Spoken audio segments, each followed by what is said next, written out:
જે નિર્ણય કર્યો છે દારૂબંધીને હટાવીને ગિફ્ટ સિટીમાં એ ગુજરાતની બહેનો દીકરીઓની સુરક્ષાનો વિચાર કર્યા વગર કર્યો છે।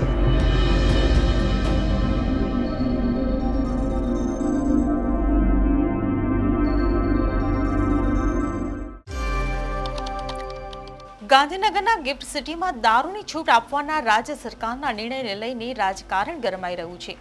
એક પછી એક નેતાઓ આ મુદ્દે પોતાની પ્રતિક્રિયા આપી રહ્યા છે। ત્યારે હવે મહિલા મોરચાએ આ નિર્ણયનો સખત વિરોધ કર્યો છે અને બિલ્ડરોની ભારતીય જનતા પાર્ટી હવે બુટલેગરોની થઈ ગઈ હોવાનો આરોપ મૂક્યો છે। એટલું જ નહીં, રસ્તા પર ઉતરી આંદોલનની ચીમકી પણ ઉચ્ચારી છે। કોણ છે તે મહિલા નેતા જેમણે આ વિરોધનો શંખ ફૂંક્યો અને ભાજપ સરકાર પર કેવા કેવા આક્ષેપો કર્યા તેની વાત કરીશું આ વિડીયોમાં। નમસ્કાર, હું હિરલ પરમાર અને આપ જોઈ રહ્યા છો નિર્ભય ન્યૂઝ।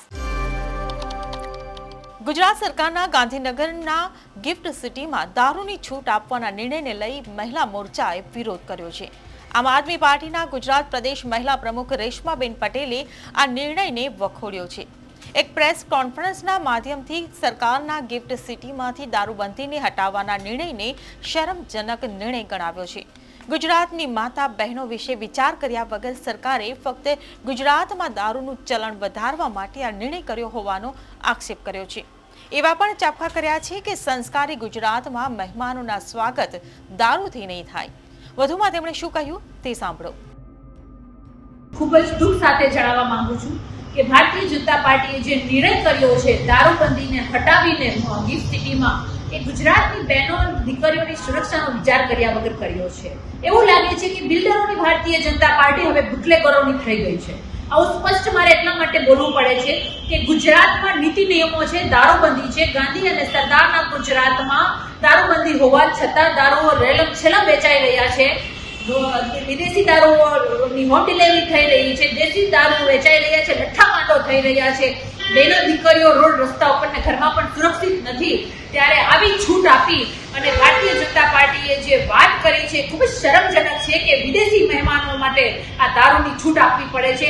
તો મારું એવું કહેવાનું થાય છે કે ગુજરાતની પરંપરા છે મહેમાનોના સ્વાગત નમસ્કાર અને ચાય પાણીથી થતા હતા, એની જગ્યાએ હવે મહેમાનોના સ્વાગત દારૂથી કરવા પડે તો અમારે આવા ગુજરાતના મહેમાનોની જરૂર નથી। અમને અમારું ગુજરાત જોઈએ છીએ, દારૂબંધી વાળું ગુજરાત જોઈએ છીએ અને નીતિ નિયમો વાળું ગુજરાત જોઈએ છીએ। આમ આદમી પાર્ટીનો મહિલા મોરચો સખત શબ્દોમાં નિર્ણયને વખોડે છે અને આગામી દિવસોમાં જે રીતે કાળી પટ્ટી બાંધીને આજે અમે વિડીયોના માધ્યમથી વિરોધ કરીએ છીએ, હું રોડ રસ્તા ઉપર ઉતરી અને અમે વિરોધ કરીશું અને આવેદનપત્ર આપીશું અને આ નિર્ણય પાછો ખેંચવાની અમે માંગ કરીએ છીએ। ધન્યવાદ।